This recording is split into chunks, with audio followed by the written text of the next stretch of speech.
In today's video, I'm cutting out all of the fluff gear and sharing my realistic summer-specific hiking essentials. The stuff that doesn't cost a fortune and actually makes a difference to your comfort on the trail. I'm more of a pack everything but the kitchen sink kind of person, but rather than show you every little thing that I like to pack just in case, I wanted to show you my top summer hiking essentials I will absolutely turn the car around for if I forgot. By the way, you can find any of these things for less than £10. This is my new day pack. It is the Quechua MH500 38 litre backpack from Decathlon. And to be honest, I would say this is way too big for the average person. The main reason I went for this one is because I often carry 2 cameras with me, as well as, tripods, a mic, a battery pack. And like I said before, I always love to feel prepared.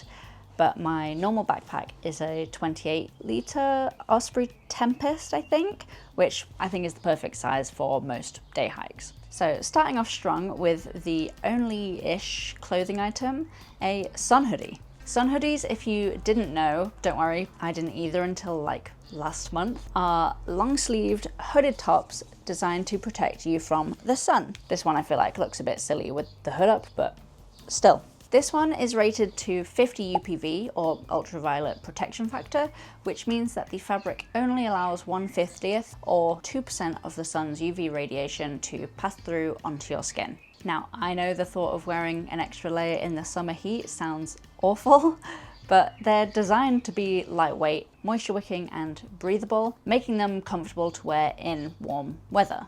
Plus, you'd be surprised how cooling it can be to give your skin some coverage from the sun. When I tested this out for the first time, I couldn't believe that my face was like the hottest part of my body while I had this on. This one specifically is the Airism hoodie by Uniqlo, and it has like bonus features like these thumb holes and pockets, which I like. The thumb holes kind of act as a little bonus watch window if you are a watch user. Plus, it's super lightweight and really easy to just chuck in your bag in case you need that sun protection. It saves you reapplying sun cream over and over again. Also, I don't know about you, but recently I've seen a huge increase in people praising sun hoodies. Maybe the various algorithms that served me really wanted me to buy one, and to be fair, I guess they've succeeded, but the joke's on them because I found this secondhand on Vinted for £5, so who's the real winner?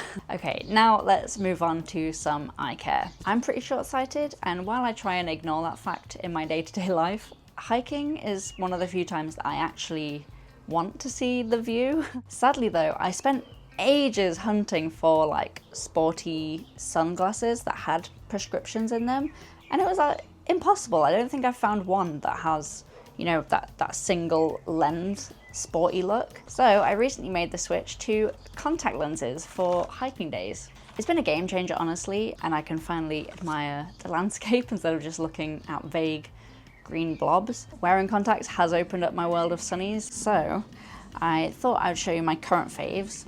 These are the Cubits and Saw collaboration, the Cirrus sunglasses. They're actually made for runners, so they're super lightweight, and you can see just how tiny the arms are. And because of that, they have great peripheral vision. Not sponsored, by the way. I got these secondhand too. I just think they're great, and I think they look really cool.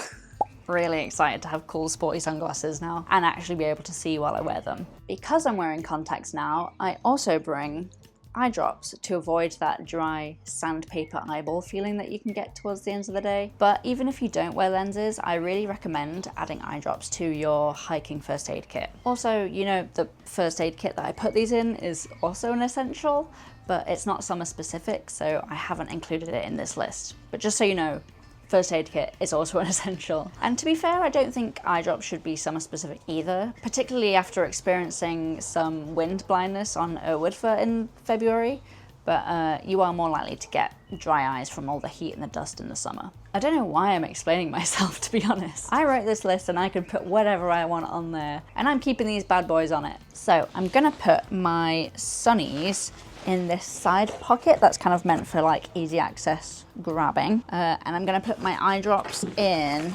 the mesh pocket here along with my first aid kit. I never used to be a hay fever person, but one summer it just came and hit me like a big yellow pollen covered brick.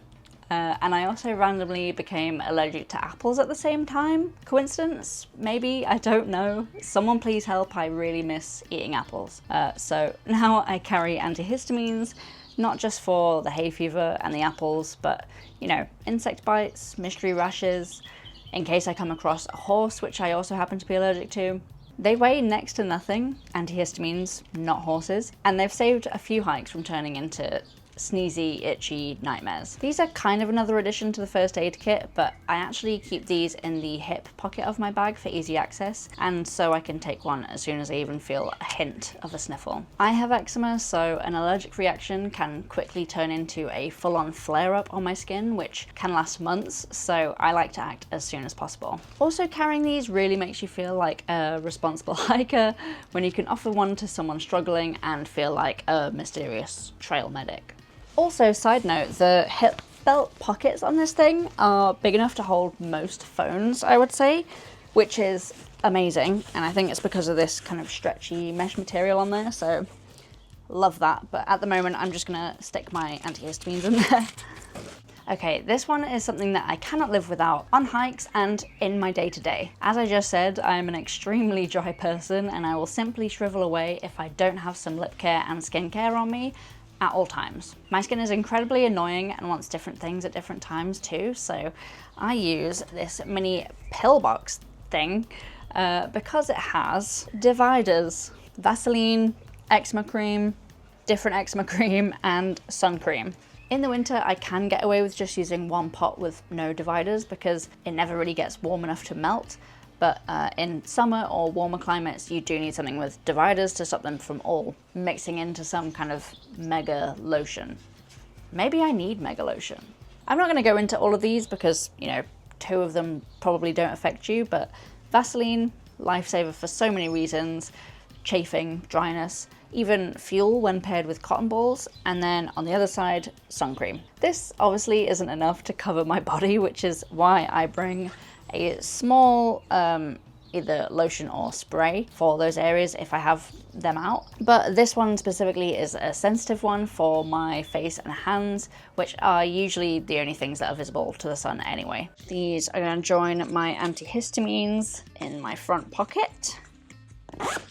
Okay, that one was slightly weird, but this one is also a bit unhinged. But trust me, a little travel perfume atomizer filled with water. This is my newest addition to my hiking gear, and it's quickly becoming one of my favorites, if you can even call it hiking gear. I think it's great for those really hot days. A quick little spritz on the face to kind of condensate some of that heat away and add moisture back to your skin is so nice. So I've started keeping this in an easily accessible pocket too. This one is really handy because the sprayer part just twists open like this, so you don't even have to worry about losing a cap or it spraying in your bag. Plus the case is metal, so I feel pretty safe that it won't get crushed and leak like a plastic one might. You could even add a tiny bit of moisturizer or toner to add to the benefits of using it. It's just so nice. Okay, next up is probably obvious for my long-haired people out there, but hair ties. You'll want a stash of these if you've got hair that does its own thing in the heat, which mine absolutely does. It looks pretty thin now, but it'll grow exponentially in humidity. I will say though that even if you don't have long hair, I feel like it's good to keep a couple of these on you because at the end of the day, they're just mini bungee cords. Great for keeping stuff together like trekking poles, tent pegs, or attaching stuff to your bag, or even keeping bandages secure in an emergency. Endless uses, and really, really small. I also make sure I bring a hat if I'm not already wearing one when I start out, partly for even more sun protection because, you know, I'm not a fan of heat stroke, and partly because it hides the state of my fringe in the wind and my forehead when I'm sweaty. I tend to go for a classic baseball cap style like this, bonus points if it's nylon, but any hat with a brim is probably good. Why not assert dominance at the trig point by wearing a fedora? Next up, microfiber towels, the MVP of summer hikes. This one I wasn't sure whether or not to include because it kind of depends on whether or not you like to cool off your feet in streams like I do, which highly recommend, by the way, if you haven't tried it. It's a great way to cool off. These are absolutely essential if you do that, because there is absolutely nothing worse than walking around with slightly wet feet that chafe against your hiking boots. I usually only carry a flannel size one like this because that's just about big enough to dry off my feet. But I know you can get some really lightweight full body ones too, which are great if you plan on wild swimming. Also, it's specifically microfiber towels because they're really lightweight and they are pretty good at not absorbing too much water, so you can quickly dry yourself off and they'll dry themselves too pretty quickly. Microfiber cloth is gonna go right in this front pocket here because it is slightly mesh and should be able to help it dry out quicker. And finally, last but not least, and probably my most important essential, is my water reservoir. I know some people prefer bottles and these are harder to keep clean, but I genuinely think that I drink way more water when I use a hydration bladder with a straw like this one. To be fair, this bag has that handily angled water bottle pocket, which makes it slightly easier to grab a water bottle, but I find that those catch on my arm when I'm moving, so I would still keep it in the main compartment of the bag, and I find it so annoying to have to stop, take off all the clips and rummage around, or ask a friend to rummage around in my bag to grab a water bottle. And because that's such an annoying process, I do it far less than I should, especially in the summer. It's so much easier to drink whenever you want, hands-free, that I genuinely use it for even the smallest hikes. I don't care if it looks overkill, I need easy hydration, especially in summer. I will say though, one thing to keep in mind with these is that it is slightly harder to keep track of how much water you've gotten through because it's hidden in a little pocket in your bag. So try and check how much water you have left whenever you get something else out of your bag, and don't forget that you'll get through water much quicker on a hot day. And my water bladder, obviously it's not filled right now, but it will go in the little water pouch in my bag. So those are my summer hiking essentials. I feel like some of those were really obvious and some of them were a bit random and would probably be labeled as luxury items by ultralighters, but what can I say? I like to be comfortable. Let me know if you liked this video by subscribing or leaving a comment. What are your favorite summer hiking essentials? Are they different from mine? Probably.